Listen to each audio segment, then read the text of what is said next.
Hello, it is Ryan Patton for the Liverpool Echo, and I am very excited to be joined by the responder creator himself, Mr. Tony Schumacher. Hello. Tony, season 2 is on the horizon. Just how are you feeling ahead of the premiere? It is literally, it's just over the horizon coming towards me now. It's like, I mean, we're filming this on Wednesday, I think it is, isn't it? Yeah. We're filming this on Wednesday, and we go out on Sunday night, and it's terrifying. It genuinely is. I'm dead scared. I was talking to someone last night about it, and I genuinely am like really scared. Because it might be terrible. I mean, you don't have a clue. That's not the best thing to say to promote I know, but I can't lie, it might be terrible. Like, so I might be one of them people who you just never hear from again, Back on the cabs next week. Well, season 1 was obviously so well acclaimed, but it was a standalone storyline, I suppose. So when did you know that you wanted to do a season 2, and what was the process in actually making that a reality? When we were writing season 1, we were getting... I'd say it's me. But when I was writing season 1 with with a fella called Toby Bruce, who was then a script development guy, and now is an executive producer because he's just so good. But me and Toby we were already getting asked about halfway through season 1 if we were interested in doing a season 2, and I couldn't see. Like, it was just, I never planned it, put it that way, It was like, because I was worried it was going to affect what we were writing. Yeah. So we used to just say, we'll wait and see, we'll let it just happen. And then Martin is difficult to pin down anyway, because Martin just doesn't want to do things. Like, he wants to do one thing and then just go. That's all he wants to do. He never wants to go back and do other things. He's on this permanent quest, like, to just do different things. So it wasn't, we didn't really think, season 1 straight to season 2 and then onwards. We just genuinely, it was like, I can't even think about it. Let's just do this. Let's just get this out the way and then we'll see what happens.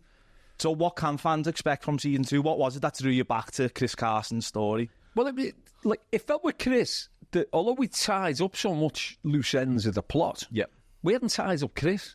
You didn't feel like that he got any kind of resolution or anything. And also, I was interested in where would he be mentally after all of that. I mean, no spoilers for season 1 if you haven't watched it, but I mean, his mate died because of him. Yeah. And I was always interested in how he'd feel about that.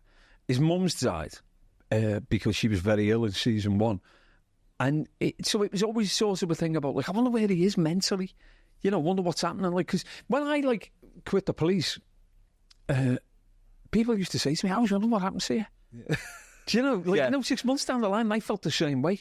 I wonder what happened to him. I wonder where he's up to now. Yeah. So in your mind, these characters are fully fleshed human beings, really. So you wanted to just. So is it correct that season 2 picks up 6 months after season 1? Yeah. And what can you tease us in terms of what the synopsis is going to be? Where is Chris? What's he doing?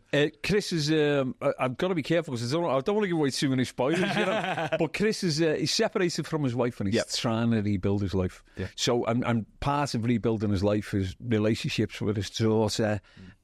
Relationships with his colleagues, and he's just trying to sort of be a bit normal. We have this thing where me and Martin gets a cop on whenever I say this. I always say, Chris is trying to be a better man, and Martin always says nobody's ever trying to be worse. It's it's the most redundant thing in the world to say. Nobody's ever I'm going to get up this morning, I'm going to be worse than I was yesterday. Yeah. It's kind of like a redundant thing to say that he's trying to be better, but to me, he is trying to be better.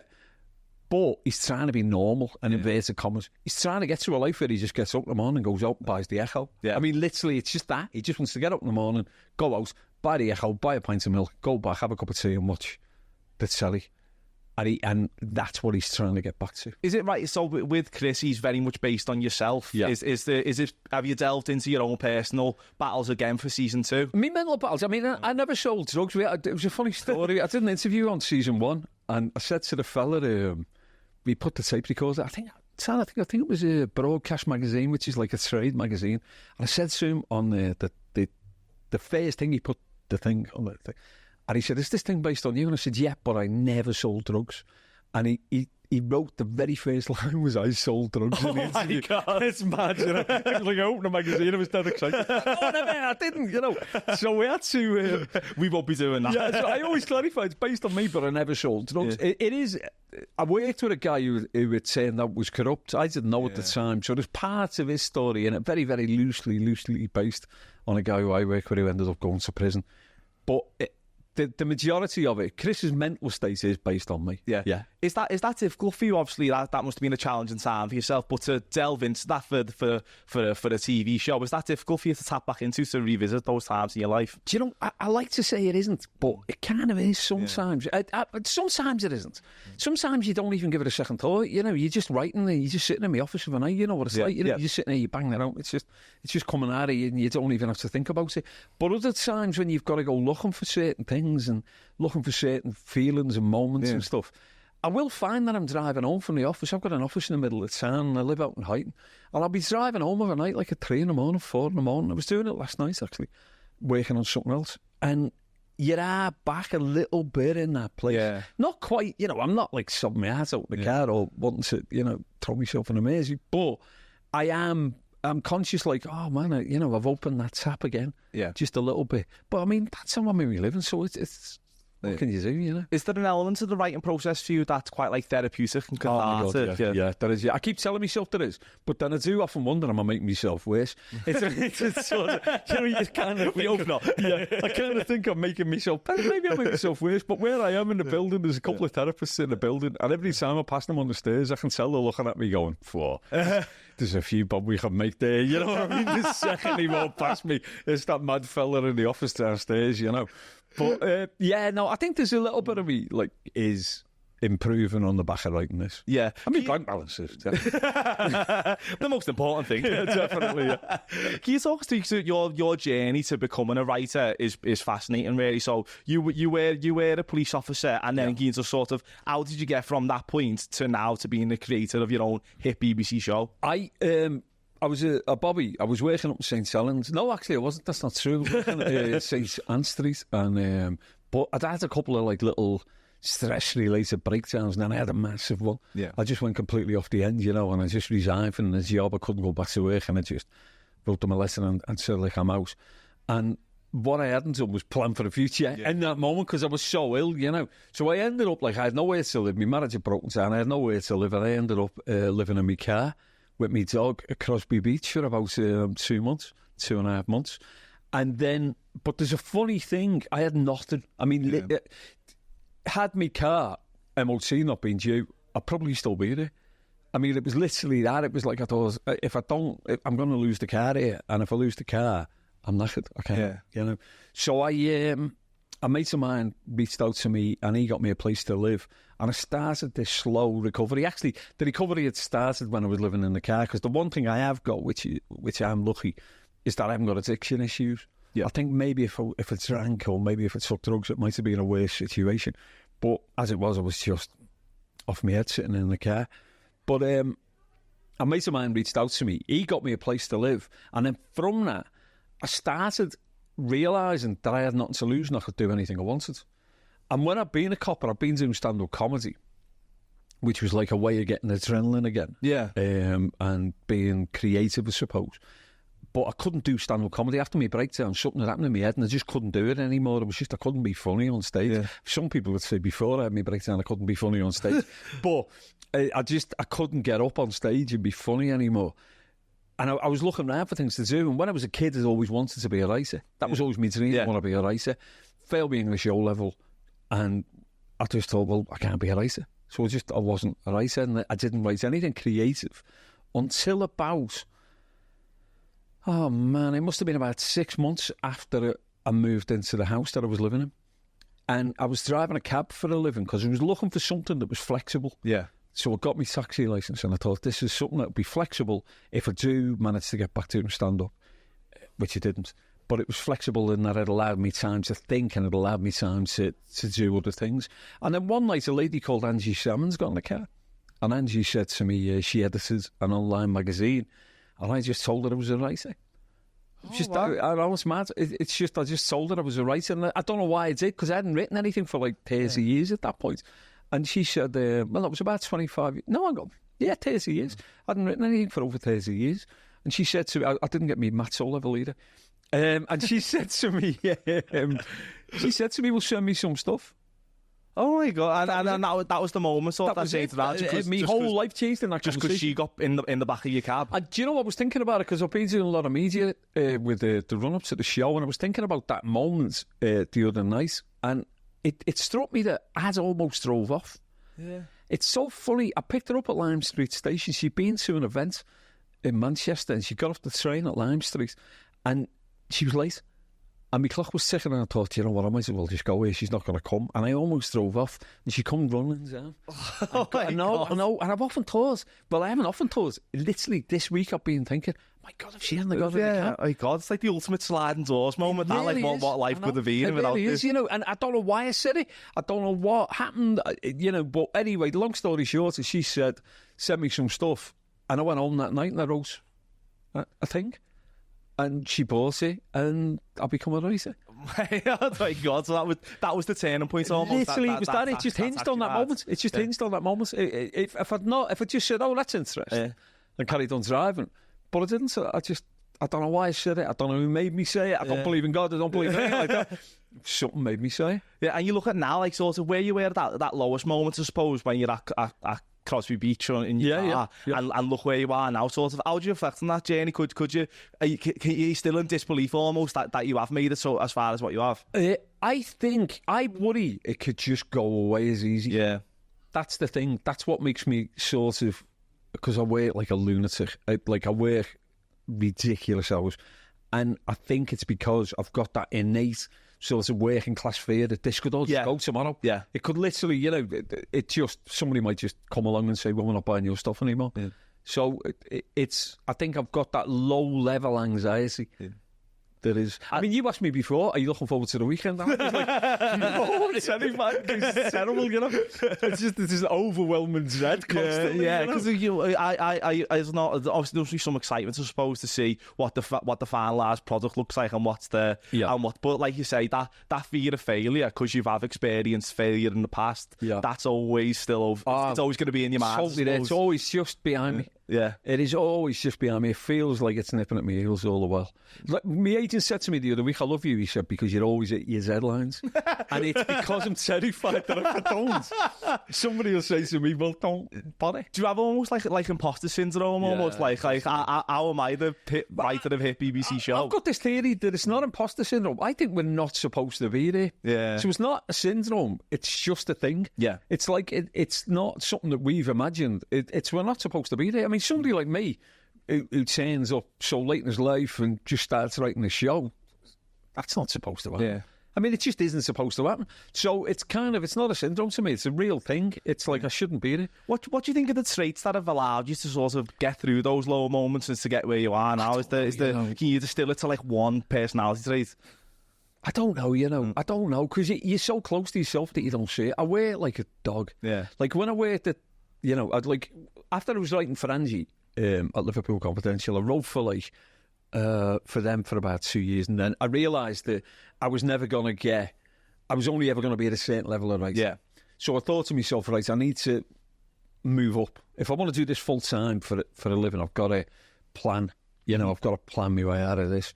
So I'm good at planning in that regard. I'm good at like strategising. I mean, I look at my dad, you know, my dad used to work like 5.5 days a week at Ford, you know, and was never off sick, was never, you know, it never crossed me dad's mind like that he was never going to go to work. And I think I've just got a bit of that.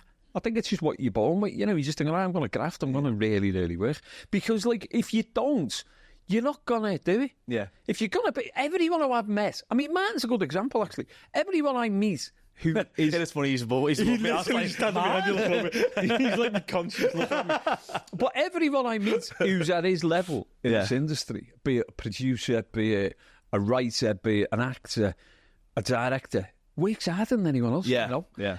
And when I say works, I mean, listen, I've worked that. I used to do, like, when I worked at the councilship, I did 7 days on and 7 days off. It was an 80-hour week. I know what hard work is, you know, pushing the brush for 80 hours a week is hard work. Yeah. But this is harder. Yeah. I mean, I can say it. I'm qualified to say that. You know, I know there's people watching this who go, no, it isn't. No, it is. It literally is. Because I've done both jobs. Yeah. And it's a different kind of hard. But what my point is that, like, anyone who's getting into this industry, if I'm ever talking to a new writer, I always just say, you just got to work harder than anyone else. I know I've got to work half an hour a week more than Jimmy McGovern. Because Jimmy's established and he's a genius. Yeah. So I think, well, I'm not established and I'm not a genius, so I've got to work harder than him.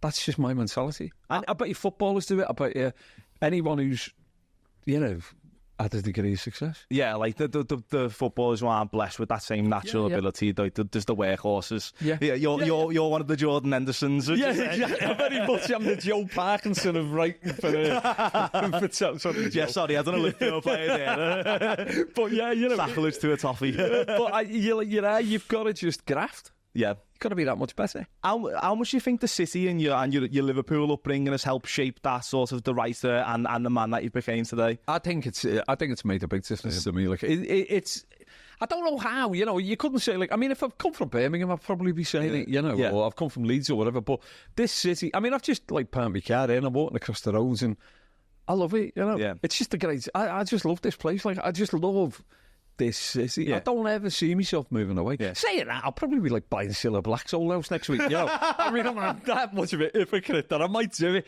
but you know, I just think moving next door to Jimmy Saab. But I still think I just love the city and I love the people. I was sitting at a cafe the other day in Socky with me and a mate, and we were just having a coffee, and I was waiting 10 minutes for me mate, just listening to the conversation. Yeah. It's the best city in the world. There's no getting away from it. Yeah. It's just fantastic. And I think as well with your writing particularly, like it really leaned into Liverpool voices and Liverpool slang. Sort of, do you credit that with, and sort of the people that you hear about in the city, do you channel that into your writing? I don't even channel it half the time. I just do it. I mean, I'm writing a thing at the moment for another company. I nearly said who it was then. I'm writing a thing for another company at the moment, which isn't set in Liverpool. Yeah. And the characters aren't sounding like me. Yeah. But when if I'm writing Marco, I'm not writing this dialogue. I kind of know what he wants to say, but he's saying it. Yeah. It's mad. Like, it's not like me going like, and Marco says this is. It's just like, he just says it. He just writes it down. So it's easy when it's not me, if you know what I mean. Yeah. When it's not Scouse, you've got to think about it just a little bit more. But when it's someone like Marco or Casey or Chris, they just say this stuff. Yeah. Because I think when something that we spoke about in the office about why we all love the Responder was that it did tap into that Liverpool voice, but we wondered I wonder how people like watching it down in London or watching it in other parts of the UK. How do they sometimes like get the comments that like some of like the skits that you're using are very Liverpool, very There was a great tweet. There was a brilliant tweet I saw when a show came out, and this fella that wrote, and I think he lived in somewhere like Hemel Hempstead or something like that. And he put this tweet on me. He said, "I'm defo going to the office tomorrow and calling everybody lad." Yeah. You can imagine it, walking in, "Good morning, lad." So I love all that. Like, it's funny because I saw yesterday, the other day, we sold in something like 70 odd countries around the world. And it just blew my mind, like the Marco's saying Saki and Srabs. And there's some poor interpreters trying to figure out what that means. Yeah.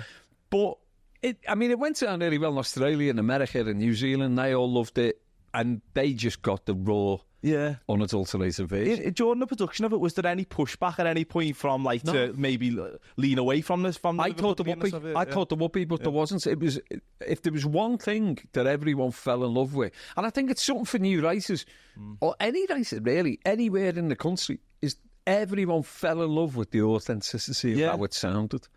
Everyone enjoyed it, and I'm talking about like top execs at the BBC who, trust me, don't come from Walton. You know what I mean? It's like they loved it. They loved the authenticity of it, not in a way which is a novelty. It wasn't that. It was, they just loved that they were hearing those voices, properly hearing those voices. Because I think it did ring through. I think that's why it sort of connected with people in the city and especially with people in the office who I've just spoken to about why we all love the Responder. Sort of, how special was that to you to be able to create something that was authentically Liverpool and receive such critical acclaim? Do you know what? It was massive. We got like 5-star reviews all around the world, and we got people coming up to me in the streets in London. We did a screening in Rome, and people were coming up at the end of the show talking about it to me, you know, in Rome and stuff. It's mad, you know, Paris, we went to, not Paris, Leon. Yeah. We went to and stuff, and people were talking to us there about it. But you know what? It's so funny. And I'm not just saying this because I'm sitting here. I was dreading the Echo comments. Because let's be honest, it can be like the Somme can at the Echo comments section. It literally is carnage there. And don't look at the comments. I know, I was dreading it. And yet when I went in there, it was one of the best things of my life was that it was not universally positive, but it was majorly positive. And then my social media just lit up. And I got like, I went for a pint the other day. I won't say where we kind of say, yeah, I suppose I can. I went to Cali the other day. Oh, yeah. Yeah, for a pint. And somebody come over to me in a Cali, just a regular in a pub, who said to me, like, hey, mate, is you like that? Yeah, and he's got talking. Oh, man, you know, and that means so much to me. Like, I can sit down with Mark Lawson, you know, and do a podcast with him or an interview with him, and that's great. And it's really, I'm proud of that. But I'm more happy if I get in a cab and someone says to me, is that almost like the proudest thing about it? Is winning the support of Liverpool with it. You don't want to let people down, you know. You don't want to. I know before the show, people were having a little go at the show, saying, oh, you know, you're making a show about crime in Liverpool and all that. But I would say it's not about crime, it's about people, you know. It's about people struggling. It's not about people. Nobody's just like shoving millions under a bed, you know. Yeah. It's about people just struggling to get by in this modern world and in this city, which is at it really hard, with crime and with corruption and everything else. And it was, to me, it was about saying, these are good people who are doing bad things. Yeah. And I wanted that. I wanted people to love them, and people have loved them so far. Yeah. Season 2 comes you might say. But so far, then that's when I'm buying Sabi's house. Yeah. And everyone hates me in Liverpool. No, because Jimmy McGovern has faced the same thing throughout his career. So I spoke to him a little bit about it. Whereas that, like, because you're setting a crime drama in the city, and he said that's one of the reasons why he set Cracker in Manchester, was because he was quite conscious of that. But when you were writing a crime drama set in Liverpool, were you conscious that you may face those criticisms? Totally. I mean, I had conversations with writers who said to me, like, don't set it in Liverpool. Yeah. But to me, it was important that it was set in Liverpool. One, because, like, I wanted to film in Liverpool. I mean, we brought, like, nearly 300 jobs at one point. Yeah. You know, so, and especially during COVID, you know, it was a lot of money, and we went out of our way to employ Liverpool people, or people based in Merseyside. You know, we had a huge percentage of people. So that was one reason why I wanted to set it in Liverpool. And two, it means a lot to me, this city, you know, and you kind of do want to pat the head off it, like, you know, and if people are angry about it, and if people are upset about it, well, that's fine, they're entitled to be, you know, I mean, they're entitled to be upset about it, and I totally get it, but I really get where Jimmy's coming from. Yeah. I totally get where Jimmy's coming from. You don't want, you know, people... And it's not just Liverpool, it's everywhere, you know, people want to complain. Yeah. I suppose people are proud of the city almost as well, but I think what I'd say with your stuff and with Jimmy's is that you tap into the humanity of people. So it's not just, you know, a gimmicky, a stereotypical look at a Scouse. No, yeah, it's not, and I'm not having a go at Caroline, because it was of its time, you know, and it was brilliant at the time. We used to watch it, and she was an incredibly talented writer, but it isn't bread. Yeah. You know, it's not, it was meant to be. I don't think anyone could look at that show and go, well, that's never going to happen in Liverpool. Yeah. And that's, I mean, as long as it's true, and there's, not true, but a truth in the characters, and it's true, you know, that's fine. Yeah, it's tapping into their humanity when they're in these dark situations. Yeah.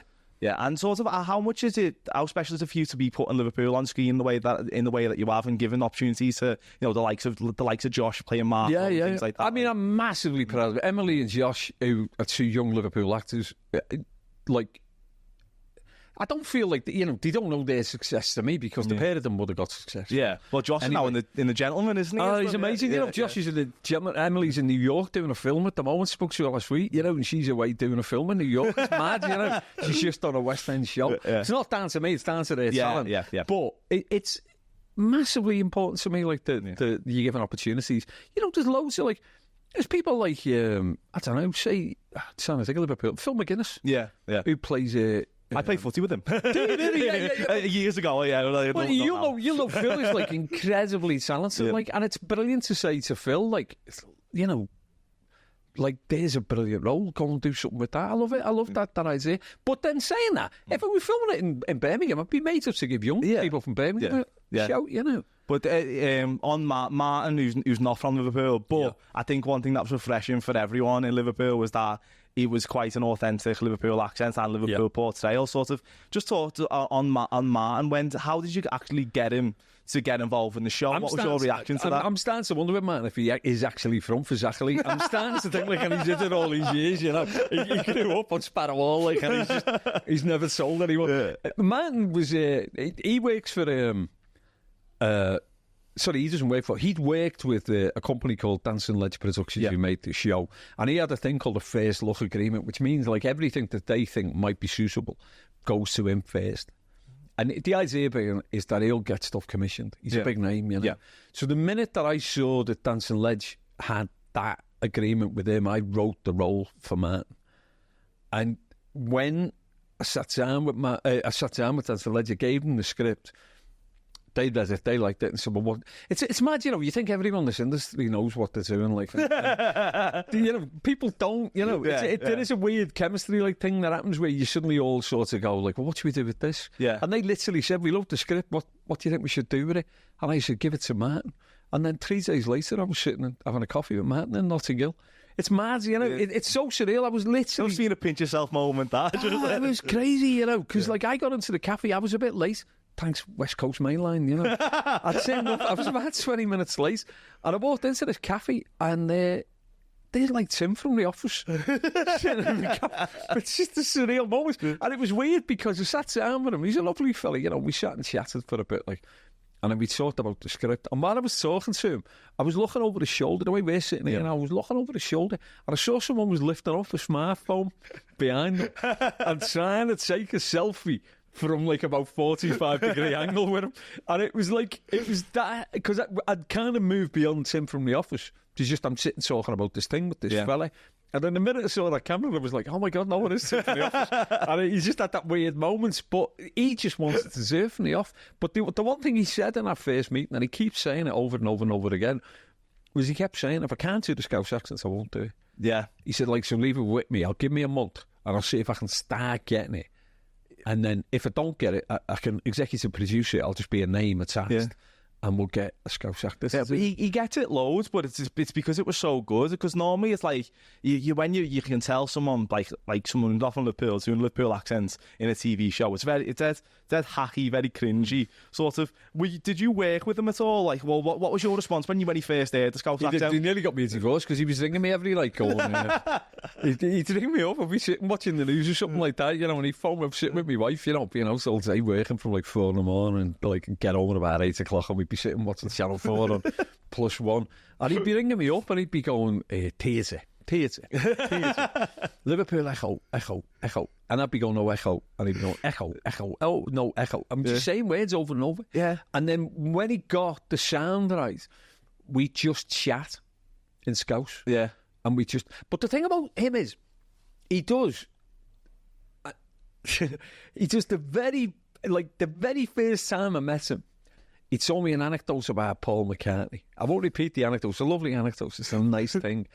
But in the anecdote, he did the best Paul McCartney. And I know that Paul McCartney doesn't really sound like there's a more Beatles-esque version. But there's like a version of Liverpool in Paul McCartney's voice. And he was telling me this anecdote about Paul McCartney.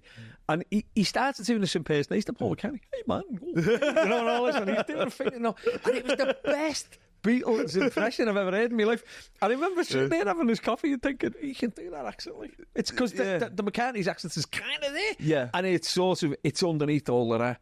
And the minute I heard that, I knew he was going to do it. And then he just got better and better and better. The most impressive thing, though, was when I'd written a couple of episodes. I think I'd written 2 episodes of season 2. And we rang him up and said, do you want to come into the London and we'll have a writer's room? Yeah. Just read them and see if you like them. I said, okay. And he come in and we read them around the table. There was 4 of us sitting around the table and we all read a part. And he just read his part. And he sat down. And he hadn't done a Scouse accent in, like, I don't know, at that point, probably about 18 months. Yeah. And he just, bang. Yeah, like a switch was flicked. And he just started speaking Scouse. But the other day, it wasn't the other day, it was no, it wasn't last night, it was the other day. He rang me up and we were chatting about Baby Rain's here, a show that's on on Netflix. We were just having a gab about it. And I said, oh, I don't know what to think about it, you know. And he said to me, and it was the scousest thing I'd ever heard in my life. So it is in him now, and that's it. It's never going away, you know. You'll always have that scouse in him.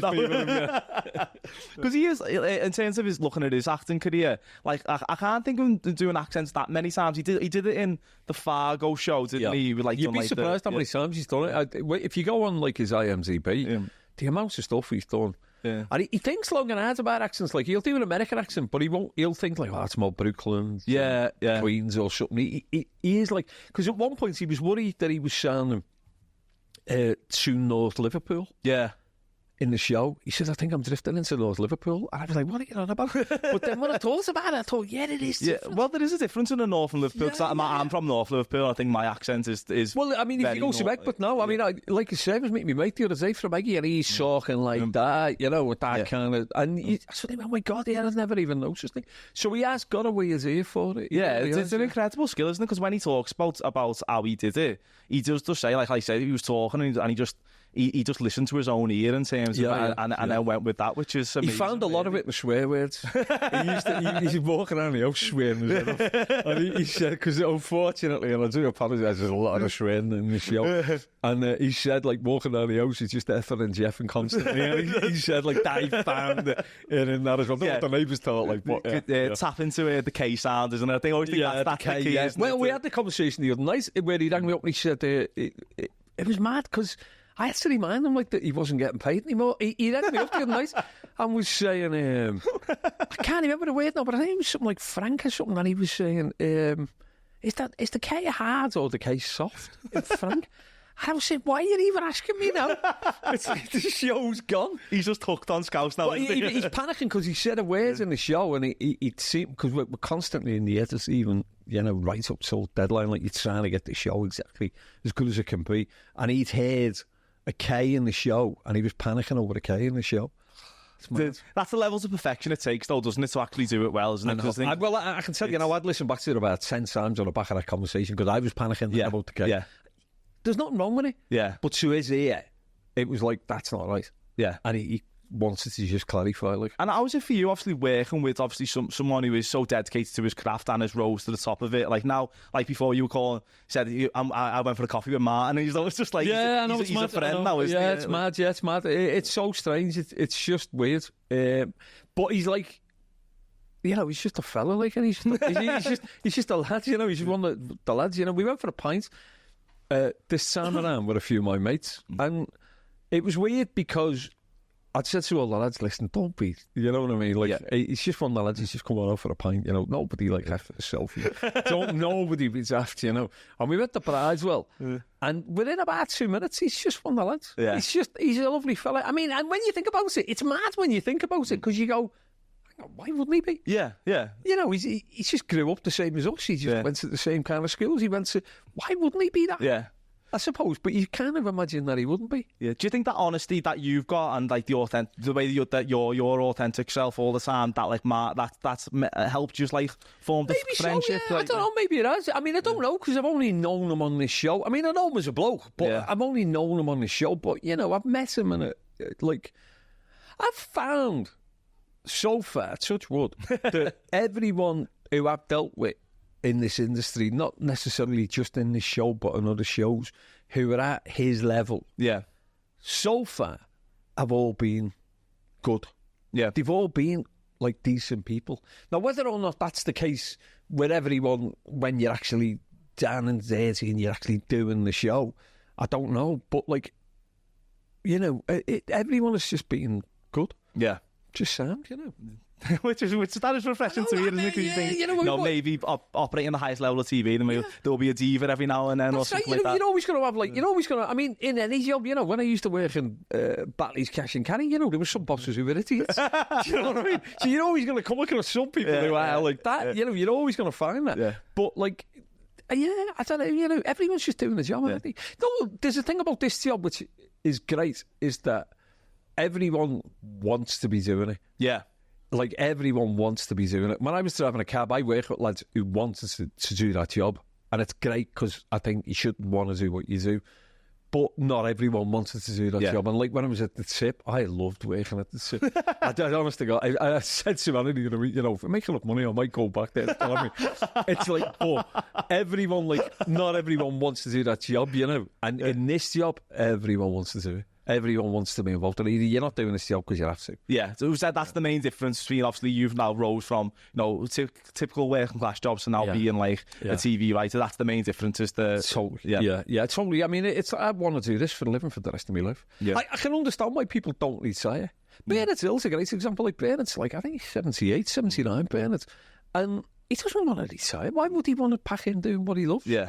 And the same as Jimmy McGovern, really, isn't he? He's just written time. Jimmy's just doing that to get on my nerves. Jimmy just wants to keep beating me at the Grafters. That's all that is. He wants to crush me, you know. No, like, why would you want to not do it? It's great, you know. Could you talk about what Jimmy's influence on your career in terms, because obviously his tutelage was sort of quite key in you becoming a writer for Liverpool Confidential, etc., to be in showrunner at the BBC. No, I mean, Jimmy's massive in my life. I love him to bits. Like I loved him before I did this for a living. But Jimmy is a great example of people who like, what they say there. Yeah. You know, like, there's a lot of people like in life, like, who'll, you know, I mean, I'm one of them, like, who make out that they're lovely, like, and they're not, you know. But no, what Jimmy is, like, what he says he is. Jimmy's like, wants to help people. Jimmy wants to make the world better. I love that. Like, and he really means it and does everything he can to do that. Yeah. It's sick. You know, like, but like, and the other thing about Jimmy is what's brilliant about him is that he knows people better than anyone else I know. I mean, I've worked with Bobbies who've worked like on proper high profile, intense cases, like, who are brilliant at reading people and knowing people and understanding what's going on, like, you know, still waters and all that kind of stuff. Jimmy's on a par with that. Yeah. He knows people, he knows their motivations and he understands them, and that's what makes him such a great writer. Would you say that's the key to writing in general? Do you think of being a successful drama writer? I think it helps if you're looking to try to be that. Yeah. I think some people can achieve it like Jimmy. Because Jimmy wants to say things, because Jimmy's like, is so clever and so talented. And he wants to say things because he understands things in a way that I don't. When I'm writing, I want to learn things. I want to learn things about people, and I don't know what I want to say because I'm just trying to find stuff out. Yeah. Whereas Jimmy knows what he wants to say, and I think that that comes from his intellect. Yeah. The other great thing about Jimmy was you can tell he used to be a teacher. Yeah. Because he's brilliant at like doing a great thing about, you know, imparting wisdom in a way which doesn't make you feel thick. Which is really helpful when you're talking to me. Yeah, not patronising. Yeah. So he's a nice genius. And also the other thing about Jimmy, and I put Alan Bleasdale in this case as well, another great writer as well, I.D. Thomas, who's a brilliant Liverpool writer, is they set an example. Yeah. In what they're saying is like, Jimmy's a working class lad, Alan's a working class lad, Heidi's a work. You know, you have that thing about where you look at them and you go, actually, they did it.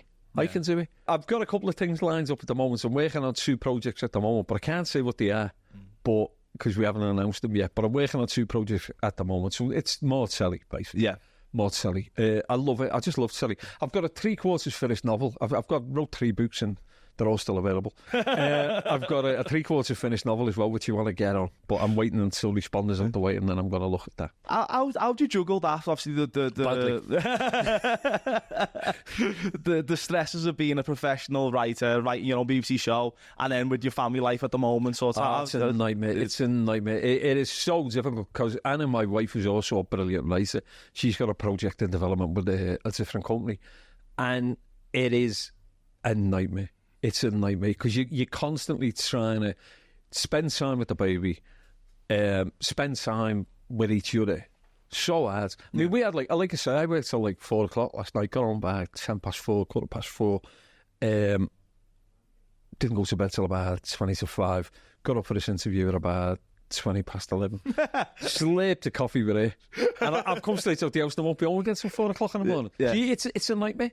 But it falls into that bracket of what I was saying. I'm not saying I'm hard done to. I choose to do it, but it falls into that bracket of what I was saying before is we just got to do it. Yeah, and to reflect, like, to come from that point when you were at the beach in Crosby to this point now, it's just like, and what your personal life was then to compare to now. Do you ever compare the two, and sort of how do you reflect on where you've came with that, in that regard? You know what I find funny is that I probably am different. Yeah. But I don't feel any different as a human being. I feel like my thought process and stuff and anxieties and worries and humour and everything else feels exactly the same as what it was when in that first week when I was driving a cab.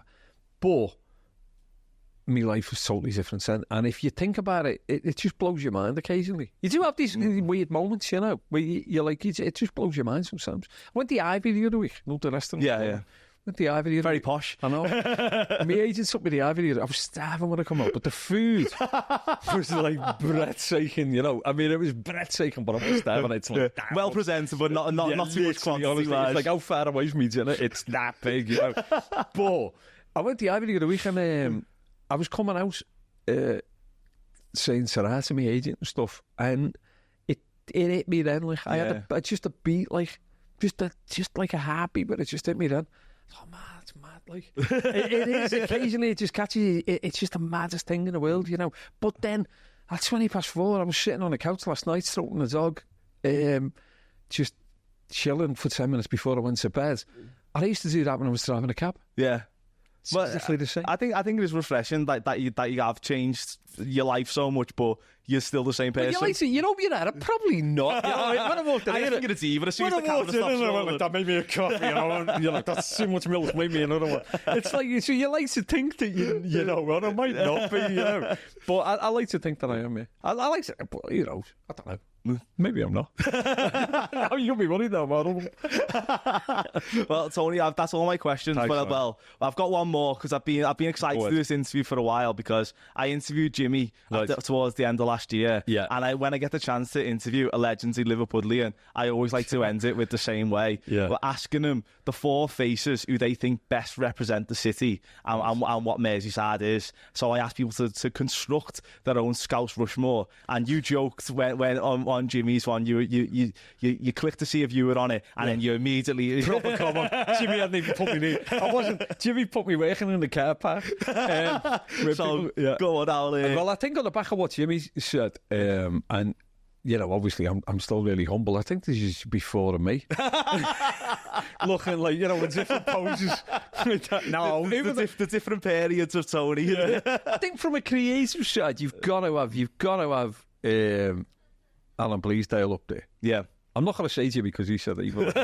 No, you've got to have Bleasdale up there. Jimmy gets in on everyone else's as well. No, he does me head in, honestly. It's like, it's only a matter of time before I find out he's having an affair with my wife. It's just going to do me head in. But it's, no, it's got to be Bleasdale because I think that his name here is Bleasdale. Yeah. It's got to be Bleasdale. This sounds dead cheesy, this. No, I'll save this one till last. Oh, man alive. It's so difficult, isn't it? Liverpool. John Moores I put up there. Oh, good on. Yeah, I told John Moores up there because whenever I used to see that statue, I don't know where it is now, actually, funny enough, but it used to be on Church Street in town, the Moores statue, and they were like, if you wanted to envision, like, Liverpool capitalism, like, capitalism how it should be done, I think, it's them two. So I would probably put the Moores brothers on the other two because I really do rate them. Then again, I want to put Ellen and Rathbone up there as well. How many done? You got four. Only four faces on the statue. Right. Can we have like just John Moores then? Just John Moores, yeah. So Bleasdale, Moores. Yeah, Peter's going to get a call on me. I'll stick Ellen and Rathbone up there for everything she's here for the city. Yeah. And this is the cheesy one. I'll say my mum. Oh. Because my mum, I think, was an unsung creative genius who never got the opportunities because she was working class.